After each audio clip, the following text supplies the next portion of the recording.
Rede Meio Norte apresenta João Cláudio em Casa.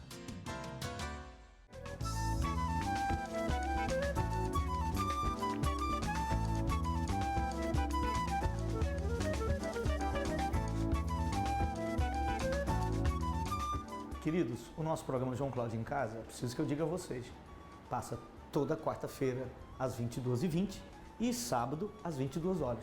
Eu estou falando isso porque esse programa já mudou de data, de horário 500 vezes. Então as pessoas que gostam do programa ficam sem saber que dia que passa. Gente, é assim, contem para os outros. João Cláudio em Casa agora, não sei até que dia que vão mudar, não sei. Mas por enquanto agora é quarta-feira, 22h20 e tem uma reprise sábado, 22 horas. Entenderam? Quarta e sábado, sábado e quarta. João Cláudio em Casa. E hoje, dia 18, nós vamos reprisar uma entrevista pessoal que eu fiz com o grande poeta Salgado Maranhão. Salgado Maranhão é o poeta vivo da língua portuguesa mais importante do Brasil. Ele só é menos importante do que Ferreira Goulart, porque pesa o conjunto da obra de Ferreira Goulart, que ainda está vivo. Tirando Ferreira Goulart, Salgado Maranhão é o poeta vivo mais importante da língua portuguesa. Ele nasceu em Caxias ali, mas se educou aqui em Teresina, aqui ele fez o curso científico. Ele morou na casa do Cinéas Santos, ele foi discípulo, aluno do Cinéas Santos e hoje é o escritor, o poeta mais importante da nossa língua no Brasil e no mundo, traduzido já em vários países. Sabe o que vai acontecer? Segunda-feira agora, dia 20, esse homem vai receber o título de cidadão piauiense na Assembleia Legislativa do Estado do Piauí. É um projeto do deputado João de Deus, exatamente. E eu queria, reprisando esse programa, fazer uma homenagem a ele e convidar todo mundo para estar lá, segunda-feira, às 10 horas da manhã, na Assembleia Legislativa, segunda, dia 20 de junho, às 10 horas, no plenário da Assembleia Legislativa, fazendo presença, sabe para quê? Para demonstrar ao Salgado Maranhão o quanto amamos ele, o povo do Piauí, o quanto ele é importante para a nossa terra. E agora vamos rever a entrevista. Obrigado. O nome dele é tão bonito, José Salgado Maranhão, Salgado do Sertão. Eu não sei se o Maranhão tem sertão, mas eu ia começar logo dizendo o seguinte: Salgado, a gente conversa muito e se encontra pouco. Nós nos encontramos no Rio, às vezes quando eu vou fazer show no Rio, você além de ir ainda leva amigos para me ver, que por causa da sua generosidade acabam virando amigos meus também. Salgado, a conversa é a melhor coisa que existe, né? Justamente, João Cláudio. Veja bem, as pessoas estão perdendo um pouco o hábito da conversa. Eu me criei nesse hábito da conversa, porque eu venho praticando esse tipo de relação desde antes da televisão chegar no Nordeste. Então, as pessoas que tiveram uma formação lá de trás, com esse hábito da troca da conversa, que vem dos antigos, elas sabem conversar, elas têm assunto. A televisão, embora seja uma invenção extraordinária, mas de um certo modo ela tirou essa troca, essa possibilidade da conversa, porque ela rouba a cena. Normalmente, as pessoas que estão assistindo a televisão, elas ficam ali de frente, adorando a televisão. A relação é mais uma relação para frente do que lateral. Você sabe quando a televisão chegou em Piripiri na década de 70, e eu era criança, e nós éramos os únicos que tínhamos televisão em nossa casa? Então a minha mãe botava na calçada para que toda a vizinhança pudesse assistir. Ficava fora do ar, a programação entrava às 6 horas, a gente ligava a televisão às 5 para ficar 1 hora adorando a televisão, só aquele chiado, aquele... Sim. Você acha que a internet, o MSN, o Skype, fez com que as pessoas voltassem a conversar, pelo menos? De um certo modo, sim. Mas elas ainda estão também solitárias, porque falta corporalidade. Estão distantes. A proximidade da conversa, a proximidade do olhar, a linguagem do outro, a respiração do outro, o sentimento do outro que se expressa através da gestuália, isso é insubstituível. Nós somos também, além de carne, de corpo, nós somos energia. Essa energia gera uma atmosfera no ambiente que você vive. Portanto, a presença do humano é insubstituível para essa relação, para essa qualidade da relação. Esse é o ponto. E quando, lógico, que estabelece-se uma nova forma de comunicação, e quanto mais formas de comunicação existirem, melhor para o ser humano. Ainda assim, nós somos seres incomunicáveis, porque, de um certo modo, a comunicação só se estabelece verdadeiramente quando a alma se mostra. E nós temos dificuldade de nos mostrar até quando moramos juntos, até quando dormimos na mesma cama. Portanto, é preciso que se inaugure cada vez mais formas de comunicação. A arte é uma delas, a poesia, por exemplo. A gente é muito precipitado em julgar o outro. Sim. Mas a gente julga pelas aparências. Sim. Mas nós também somos muito culpados de sermos julgados pelas aparências, porque nós escondemos a essência. Nós só mostramos a aparência. Nós mostramos a aparência, mas é lógico que também nessa aparência vai o que está dentro. Mas poucos sabem analisar. Tem gente que tem uma casca mais dura. Exatamente. Outros têm a casca mais leve. Outros se encarapuçam. Agora, uma coisa que me chama a atenção, você é um poeta e um ser humano dos dois estados, do Maranhão e do Piauí. Você é tanto do Maranhão como do Piauí, como foi Odilo Costa Filho, do qual eu me revolto, porque em Teresina não há uma rua com a placa Odilo Costa Filho, não há biblioteca, não há citação de um poeta daquela qualidade que divulgou Teresina muito mais do que os poetas daqui. Eu fico espantado, Salgado, com a falta de diálogo, de comunhão entre as culturas do Piauí e do Maranhão, embora sejam tão próximos. Você percebe isso também? Eu acho até uma ingratidão com o Odilo, que foi meu amigo. Eu saí do Rio de Janeiro, de Teresina, em 73, e fui para o Rio de Janeiro para trabalhar e estudar. E eu procurei o Odilo Costa Filho, que me recebeu com muito carinho. Eu sabia que ele morando em Santa Teresa? Ele morando na Senador Vergueiro. O filho já tinha morrido em Santa Teresa? Exatamente, já tinha morrido, ele já tinha mudado, estava na Senador Vergueiro. Já não era o mesmo Odilo, já era um Odilo já não era o mesmo Odilo, já era um Odilo marcado pela dor, já era um Odilo um pouco mais amargo. Certo. Mas absolutamente generoso continuava sendo. Então me recebeu com muito carinho. Eu fui mandado por Josué Montelo, com quem eu me correspondia daqui de Teresina. E Josué me disse, você procura o Odilo, que também é maranhense como ele, mas também um pedaço no Piauí. Casado com Nazaré, que tinha sido piauiense, que tinha sido a grande sensação da beleza da sua geração. E era de Campo Maior. E era de Campo Maior. Uma mulher que continuava muito bonita e muito distinta. Odilo me recebeu com a mais absoluta distinção. Aliás, ela morreu agora há pouco tempo, a Nazaré. Há pouco tempo, Isso. Me recebeu com extrema fidalguia, me deu carta e me arrumou emprego. E foi uma pessoa... Onde foi esse emprego? No O Jornal, que estava encerrando. Um dos que pertencia ao grupo dos Diários Associados, de Assis Chateaubriand. Sim. E que é interessante, anos depois... O proprietário era o filho do Chateaubriand? Não, o proprietário pertencia... Eu não sei bem quem geria naquela hora, mas tempos depois eu me tornei amigo de Terezoca e de Leonardo Alckmin. Ela filha de Chateaubriand. Agora eu te digo, quem te influenciou mais humanamente? Claro que a infância tem muito peso. Eu fecho os olhos, eu não me lembro do Rio, onde eu morei 6 anos. Eu não me lembro da Europa, onde eu conheci alguns países. Eu não me lembro da África, que me influenciou nas viagens que eu fiz à África. Eu não me lembro do Colégio dos Padres. Eu sempre estou me lembrando dos links que vêm à minha cabeça, são da infância, do quintal da minha casa, do quintal do vizinho, da missa da igreja de Piripiri. Quem te influenciou mais, Caxias ou Teresina? Os dois. Eu acho que são tão próximas que os dois me influenciaram muitíssimo. E eu tenho memória da minha terra, dos caminhos. Eu nasci numa fazenda que foi feitoria, a Canabrava das Moças. Este lugar pertencia à família Costa. Eu sou membro dessa família. Então, eu sou uma mistura da Casa Grande com a Senzala. E a parte que me deu o sentido da cultura, o sentido do valor da arte, foi justamente o lado da minha mãe, o lado que vem do escravo, do negro. E meu pai que me foi buscar lá na Senzala, ou me levar, então ele me trouxe esse lado da moderação. Meu pai era um homem muito simpático, um homem muito carinhoso e tinha esse sentido da moderação e o sentido da diplomacia. Você tocou na Casa Grande Senzala, eu queria fazer uma pergunta.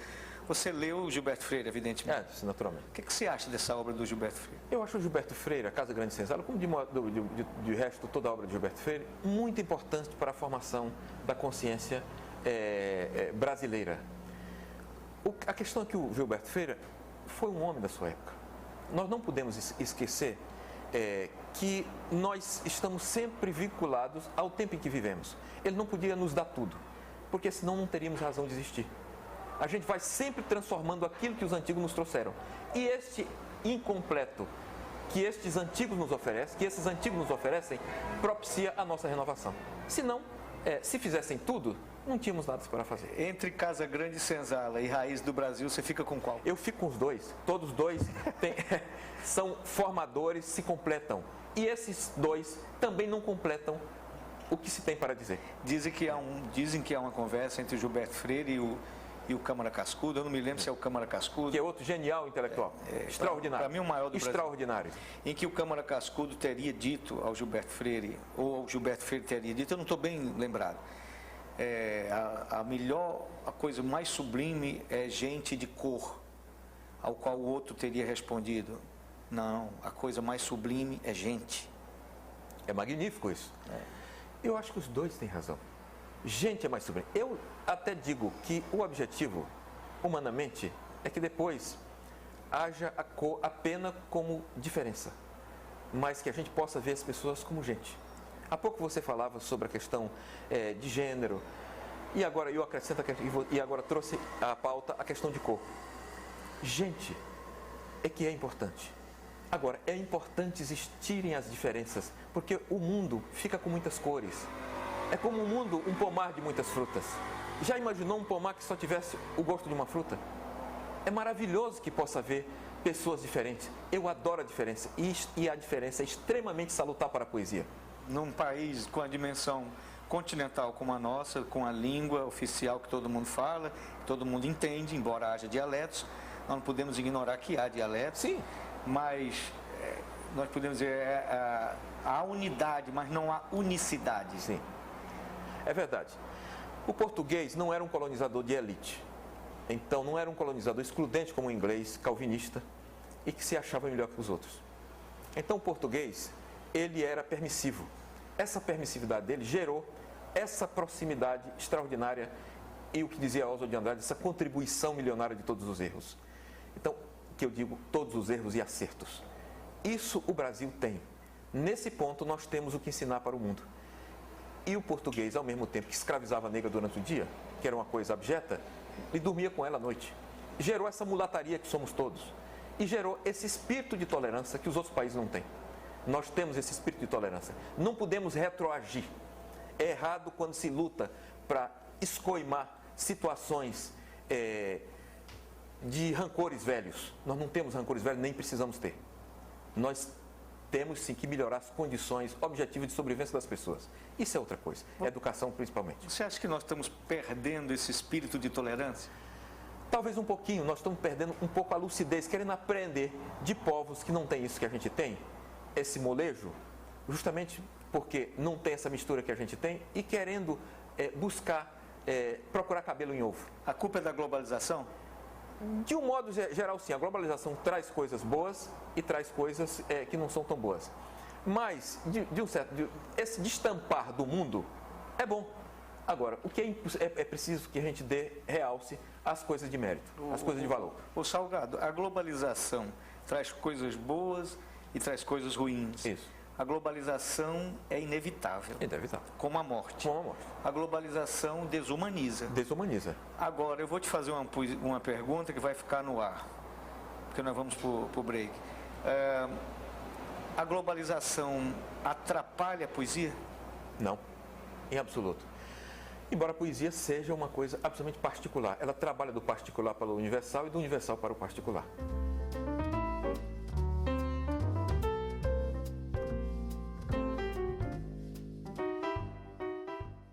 Não podemos viver reféns do medo, continuar sem poder sentar na porta, sem poder ir e vir do trabalho, sem saber se nossos filhos vão chegar da escola.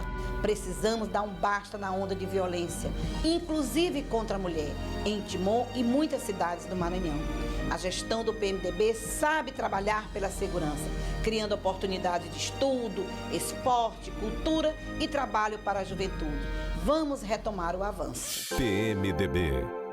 Já imaginou encontrar seus autores preferidos em um só lugar? Então não perca o Salip, que este ano homenageia Álvaro Pacheco, Manuel de Barros, Antônio Ruais, Virgílio Ferreira e Mestre Dezinho. Palestras com Jojo, Zac Magiese, Luiz Felipe Pondé, Leone e outros. Encerramento com show gratuito de Oswaldo Montenegro. 14º Salip, de 10 a 19 de junho, no Espaço Rosa dos Ventos, na UFP. Apresenta Festiférias Barra Mares, sua balada no paraíso. Sexta, 22 de julho, Marília Mendonça. Então me diz o que é amor pra você, até agora não consigo entender. Gabriel Diniz.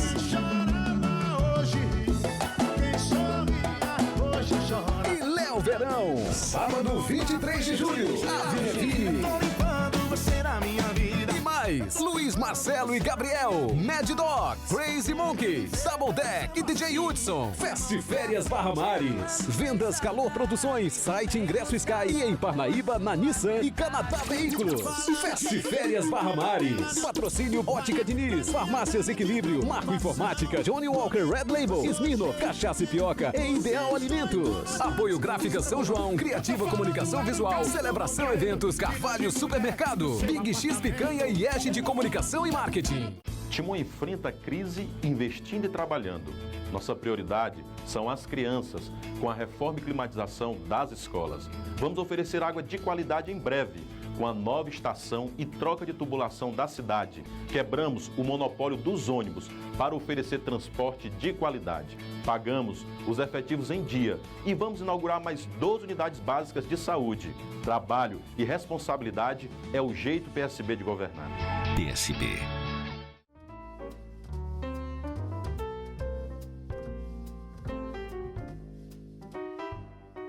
Bom, Salgado, a globalização ela é inevitável, como a morte. Mas a globalização ela também desumaniza. Agora, você disse que ela traz coisas boas e coisas ruins. A globalização atrapalha a poesia? Não. A poesia, ela se beneficia de tudo. Justamente porque ela não está na pauta de nenhum poder hegemônico, de nenhum interesse econômico, ela pode se beneficiar das coisas mais inusitadas. Ela pode ver de viés. O olhar da poesia é um olhar feminino sobre a existência. Ou pode-se dizer também que é um olhar como o olhar das crianças, que vê aquilo que já não se vê mais. O adulto, por exemplo, observa uma coisa de tanto ver. Ele adquire uma certa couraça. As coisas ficam como que num ponto morto, até num ponto ausente, porque o adulto classifica muito as coisas. A criança olha para tudo, sem classificar. Ela olha em todas as direções. As mulheres também olham as coisas para o dentro, ou de dentro. Então, a poesia tem esse olhar oblíquo sobre a existência. O olhar dos adultos, racional, o olhar do homem racional, classificando, categorizando. A poesia não categoriza. Ela simplesmente olha. Ela é como o ar, penetra em todas as direções. Então, para ela, é indiferente. Você falou de criança, eu concordo com você, porque eu acho que as crianças têm um pensamento tão original, elas são tão surpreendentes, sobretudo as crianças dessa geração, que parece que já nascem mais preparadas para se adaptar a esse tempo difícil, se adaptar rapidamente às mudanças, aos avanços tecnológicos e a rapidez com que o tempo passa, as informações chegam. Você precisa, nessa nossa época, ser cada vez mais intuitivo. Profundamente intuitivo, e a poesia trabalha com isso, com a intuição. Até tem um grande pensador da estética, que é o italiano Benedetto Croce, em que ele fala que poesia é monumento. Tá? Então, você tem que ser intuitivo para entrar nela. Você tem que ela tem um estado de grandeza tal que você também tem que se colocar com humildade diante dela. Toda criança desenha muito bem. Isso. Ela pode não continuar, mas ela desenha o traço, o humor nos desenhos. Um poeta verdadeiramente grande, ele é forjado na infância? O poeta já nasce. É uma certa estranheza que ele tem, porque esse olhar oblíquo reflete essa estranheza do olhar sobre as coisas. Por isso é que ele vê diferente. ele já nasce, ele só desenvolve. Agora, tem que estudar muito. Porque para que você possa colher o rio, é preciso aprender a usar as mãos. Não se colhe o rio sem fechar as mãos. Por isso, o poeta tem que buscar conhecer o seu ofício. Tem que procurar trabalhar a carpintaria. Tem que ser amigo das palavras. Conhecer as palavras. Às vezes, nem precisa conhecer muitas palavras. Patativa do Assaré talvez tenha no seu vocabulário umas 200 palavras, se muito. E, no entanto, ele faz maravilhas. Porque ele tem a poesia nele. Patativa diz, é uma glória muito feia estudar filosofia, formar-se em filosofia e nunca filosofar. Mas ele já está filosofando. Isso é que é bonito. Isso é porque, lindo. exatamente, porque ele é um poeta da maior profundidade, porque tem a poesia nele. E mais, o poeta tem que estar permanentemente em estado de poesia. Você tem uma curiosidade pelo judaísmo? Tenho uma certa curiosidade pelo judaísmo. Que aspecto? E os judeus, pelo aspecto da esperança. O judeu nos deu o sentido do amanhã. Veja bem, na cultura islâmica, normalmente você reproduz a história dos seus pais. As coisas estão, não é que não haja progresso, mas há um sentido do perene. A cultura judaica nos deu o sentido do moderno e da transformação. Porque era um povo nômade, um povo que não tinha lugar para ficar, só restava para eles Canaã. Só a terra prometida. Pelo menos a Índia que expulsou E me os identifico ingleses, muitíssimo com eles. Pelo menos a Índia que expulsou os ingleses tinha um território. Isso. Os judeus nem isso. Nem isso. Então, esse sentido do amanhã foi dado para o Ocidente. E Cristo era judeu, e eu sou cristão. E esse nosso cristianismo ocidental, que combateu tanto o judaísmo, dizemos, nós devemos tudo ao judaísmo? Veja bem, nós devemos ao judaísmo e ao judeu Cristo. Esse é o ponto. Maria. Exatamente, Maria. De modo que eu sou cristão e acredito que essas religiões abraâmicas, elas vão se encontrar daqui a pouco. Maria de Nazaré. Isso. Nazaré era uma coisa tão insignificante. Você falou que o que você faz é tão distante de onde você veio. Isso. Era tão insignificante que na Bíblia tem uma citação pejorativa no Evangelho de João. Poderá haver alguma coisa boa de Nazaré? Alguém criticando Jesus. Porque Nazaré era o anonimato. Sim. Era o silêncio, era a periferia do mundo centrado em Roma. Já era, a Judéia já era periferia. Exatamente. E Nazaré era a periferia da... Mas isso aqui, o novo só vem da periferia. As batatas, as laranjas, o milho, tudo vem da periferia.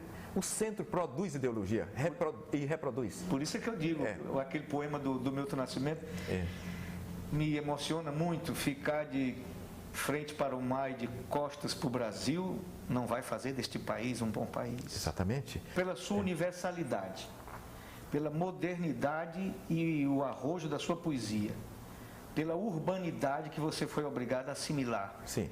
Você acha que a sua poesia deve alguma coisa à sua condição de negro? Há um débito aí? Há um débito aí, se há um débito à minha condição de nordestino, vivendo em dois polos, de ter vivido no interior, de ter vivido como um camponês comum, de ter pertencendo a duas famílias em duas polaridades. Uma família poderosa do Maranhão, quando eu nasci, um tio meu, uma tia minha era primeira-dama, e o outro foi prefeito, depois senador, ministro. Quem era? Alexandre Costa. Senador Alexandre Costa? Exatamente. Que é uma legenda na política do Maranhão. Exatamente. Então, eu pertencendo a esses dois lados, estando do lado da lateralidade do invisível, do povo, isso foi absolutamente fundamental para o meu olhar. E tendo nascido no Maranhão e depois tendo vindo para Teresina, migrado para o Rio e viajado por vários países do mundo, isso me encheu do ethos da poesia. Salgado, vou voltar à Casa Grande Senzala de Gilberto Freire. Sim. Essa história da senzala que se inebria pelo cheiro da Casa Grande, o que você acha disso? E vice-versa. E vice-versa. A gente só olha para o outro lado, a gente não vê o Exatamente. verso. Essa mescla, eu vou lhe contar uma história. A Canabrava dos Pretos. Aí chegaram 3 moças de Portugal que se instalaram em Canabrava dos Pretos, minhas ancestrais. Uma delas se apaixonou, não é o ramo se apaixonou por um preto e teve um filho. Então o ramo da minha família já começou na origem de uma branca que veio de Portugal e se apaixonou por um preto, certamente um preto lindo daquele, e teve um filho. E disse que esse filho não era dela, que ela estava criando o filho, mas ela teve o filho. Então, foi dessa forma sempre no Brasil. Essas misturas se deram. Mas eu me refiro àquela história do negro e do pobre que se fascina com o bem-estar. Eu vou chegar lá. Eu vou chegar lá. Da mesma forma, até porque também parte desses negros que vieram da África eram príncipes. Tá? Alguns desses negros que vieram de lá eram negros de linhagem. Eu acho que os negros da minha linhagem, dos meus avós, eram negros de uma linhagem altíssima. Engraçado, Salgado, que a nobreza dos negros, ela transparece na postura, em tudo. Sim. É fácil reconhecer uma estirpe, não é? Eu fui descobrir esses costumes da minha família, dos negros da minha família, depois convivendo com pessoas de altíssimo nível sociocultural, aí pelo Brasil. Então, minha família tinha um nível altíssimo, uma ética que só realmente pessoas de linhagem de classe social mais alta normalmente tem, pois isso eu vi na minha família, na minha educação familiar. Então, essa coisa de preto, os pretos que vieram para o Brasil, eles pertenciam a várias classes sociais. Alguns tinham classes sociais muito elevadas. Então, era normal que houvesse, de um certo modo, até uma simpatia, porque eles estavam em consonância com o meio que viviam na África. Agora, nós trazermos nobres, reis da África, escravizados para trabalharem forçados no Brasil, nessa situação de injustiça, isso é um trauma que pesa muito sobre a nossa cabeça, a nossa realidade até hoje. A sociedade brasileira carrega esse trauma. O trauma da escravidão, as pessoas quando falam disso, elas não compreendem que essas gravações psíquicas feitas durante séculos, elas ficaram e elas são difíceis de limpeza, porque isso demora, o processo do humano é demorado. Por isso o desenvolvimento negro é demorado por causa das gravações psíquicas negativas. Até pouco tempo, ele não era um ser humano, era um animal.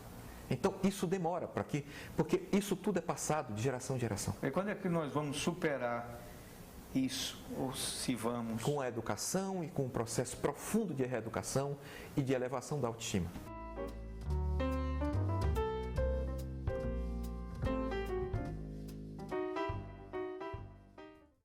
Nova programação 2016 da Rede Meio Norte. Amanhã de domingo é de aventura. Vamos voar, subindo as alturas, percorrer os caminhos e trilhas da natureza, entrar no circuito do automobilismo e se encantar com as coisas de bicho. Às 8 horas, decola o Vamos Voar. Alberto Monteiro sobe às alturas para nos mostrar as imagens mais espetaculares do norte e nordeste do Brasil. E tome vento. 8h30, o bicho vai começar a pegar. É o Coisa de Bicho que entra no ar no Carinho Espaço Animal Pet da televisão, com Eugênia Reis. Meio-dia, os circuitos de lançamentos e novidades automobilísticas estão na pista com os 100 milhas. Kerly Soares e Maria Elvira são pilotos que não derrapam na informação.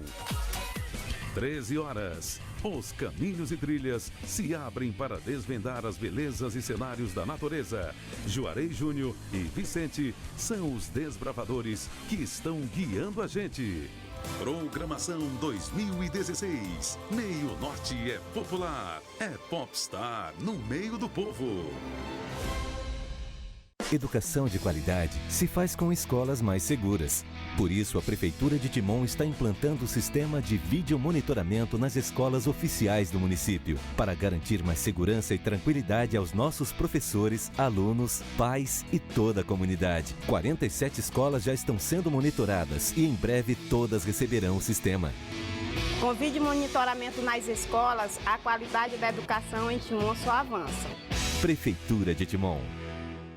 Com o Credit Shop na mão, você sabe mesmo como é ter mais conquistas na sua vida. Como ser atendido assim, olho no olho nos pontos de atendimento. Como ter o cartão adicional grátis. E ter a facilidade de comprar em mais de 20 mil estabelecimentos credenciados. Todas as vantagens me conquistaram e me fizeram com que eu me apaixonasse.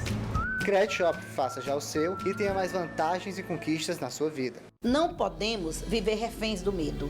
continuar sem poder sentar na porta, sem poder ir e vir do trabalho, sem saber se nossos filhos vão chegar da escola. Precisamos dar um basta na onda de violência, inclusive contra a mulher, em Timon e muitas cidades do Maranhão.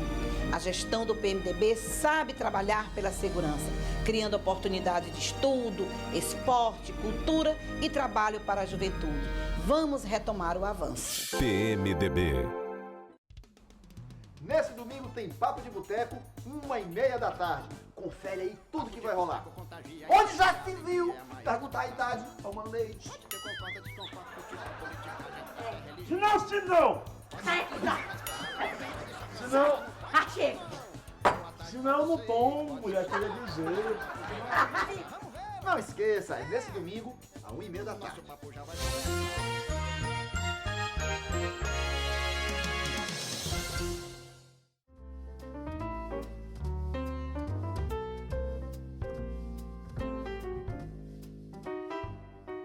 Uma pessoa sai de Caxias, negro, pobre, vai para o Rio de Janeiro, em 1973, num meio totalmente diverso. E 5 anos depois já estreia num projeto literário do peso da evolução da escrivatura. E logo conquista o seu espaço no Rio de Janeiro. É isso que você tem, essa capacidade. E nós temos muitos amigos em comuns. Por exemplo, Ciné Santos, Alcione, é uma amiga nossa em comum, Sérgio Natureza, entre outros que eu queria também falar deles. O que é isso? O que é amizade? O que é a capacidade de fazer amigo? O que foi isso na tua vida? Olha, isso eu acho que é dom, é uma temperança. As pessoas que são capazes de fazer amigos, elas têm uma temperança de calma, de capacidade de ouvir os outros, de deixar que os outros tenham espaço na sua vida. E de lealdade. Você tem que ter lealdade, tem que ser autêntico, você tem que ser capaz de falar as coisas mais duras e verdadeiras, mas com amor. Só criticar, se a crítica puder transformar as pessoas. Os chineses dizem uma coisa: você não deve estar sempre com a faca afiada. Não está sempre, isso é o Tao Te Ching que diz, está sempre criticando, cortando os outros. Não. Acolher mais do que criticar. Só se isso for transformar a vida das pessoas. É engraçado que quem sabe alguma coisa, quem sabe conversar, acha que conversando muito, falando muito, vai conquistar espaços e mais pessoas, quando ouvir seria a fórmula mais eficaz. Sim. Saber ouvir. Eles dizem que eu sou um bom ouvido, tá? Sou um bom ouvido. E eu, às vezes, me espanto da quantidade de amigos que eu tenho, de pessoas, de tal modo que, às vezes, eu tenho que administrar, porque gera um certo ciúme. Então, eu tenho que administrar isso, eu gosto de dar atenção para todo mundo e não quero ferir as pessoas por questões secundárias. E a amizade exige reciprocidade. Exige reciprocidade. O amor não exige. Exatamente. Então, você pode amar uma pessoa 20 anos e ela não te amar. Exatamente. Não tem problema. De modo que eu tenho isso, e isso eu gosto muito. Eu sou produto de tantos amigos que passaram pela minha vida. Eu tenho uma enorme gratidão, e eu diria até de pessoas que eu não sei quem são, mas podem não ter nenhuma simpatia comigo. Mas essas pessoas também, em algum nível, se em algum momento me criticaram, e certamente me criticaram, me ajudaram a me transformar no sentido de que eu pudesse ser melhor para os meus amigos e até para elas. Algumas eu até conquistei. O Salgado, pulando da amizade para o amor. Eu acho muito importante a relação homem-Deus. E acho muito importante, logo depois, a relação homem-mulher. Qual é a diferença da amizade para o amor? Nós temos o ser humano, ao meu ver, para ser realmente equilibrado, ele tem que se relacionar, ele tem que estar se relacionado justamente nesse tripé do afetivo, do político, porque somos todos seres políticos, mesmo quando não queremos ser políticos, político-filosófico, e do sagrado. Do espiritual. Do sagrado. E aí você fecha a tríade. Tá? Nós todos, em estado de equilíbrio, não podemos sair da tríade. Ela se completa. Ela se completa. Sexualidade, espiritualidade. Exatamente. É como se fosse Pai, Filho e Espírito Santo. Nós temos sempre que estar nessa tríade. De modo que... Você perseguiu isso? Eu persegui isso, tá. E alcançou? Eu busco isso. Mas o que me equilibra é isso. Por isso, daí a razão da amizade, Daí a razão, porque eu estou sempre nesse tripé. Você está casado agora? Eu saí de um casamento com uma atriz, bailarina, mas eu estou namorando, tenho namoros e tal, mas a presença do amor na minha vida é fundamental. E normalmente o amor, eu cultivo a amizade. Minhas ex-mulheres são minhas amigas. O Salgado, quando você ganhou o prêmio Jabuti, sim, foi uma emoção muito grande? Foi muito grande. Porque eu dividi com Haroldo de Campos. Exatamente. Então foi realmente um prêmio muito valoroso. E foi a primeira vez que um negro ganhou um prêmio Jabuti de poesia. E quando você... um prêmio sério? E um prêmio é o Oscar da poesia. Porque são 50 e poucos críticos. Quando você ganhou o prêmio Jabuti? Julgando. Com o livro... Mural de Ventos. Mural de Ventos, que é um dos meus livros de cabeceira. Muito obrigado. Você dedicou para Cacau. Pois é, a Cacau, ela foi comigo, estava comigo no dia que recebemos o prêmio. E só tinha eu de negro lá. Em todas as pessoas, 400 pessoas que estavam, entre os que recebiam o prêmio e os que estavam na plateia, só tinha um negro, eu. E você dedicou para Cacau e você diz assim, para Cacau que adoça o meu sal. O meu sal. Isso. Você é uma pessoa bastante doce, não? É uma pessoa bastante doce e bastante brava também quando quer. Bastante brava. A Cacau é bailarina, acaba de defender uma tese de mestrado, uma menina de 33 anos, acaba de defender uma tese de mestrado na Unirio sobre Nina Vestinina. É a bailarina que introduziu a dança moderna no Brasil. Então ela é uma menina muito competente, viajada, que já viajou também para o estrangeiro e também muito minha amiga. E a gente tem muito afeto um pelo outro. Então essa sua doçura vem das mulheres? Vem das mulheres. Eu nasci numa família que eu era o caçula e que tinha muitas mulheres, muitas irmãs. Meu apelido era Neném quando pequeno, porque eu nasci com a diferença para minha irmã mais nova de 17 anos. De modo que minha mãe tinha 43 anos e meu pai 50. E foi uma relação de muita convivência com as mulheres. Eu gosto muito de conviver com as mulheres, não só no plano de homem e mulher.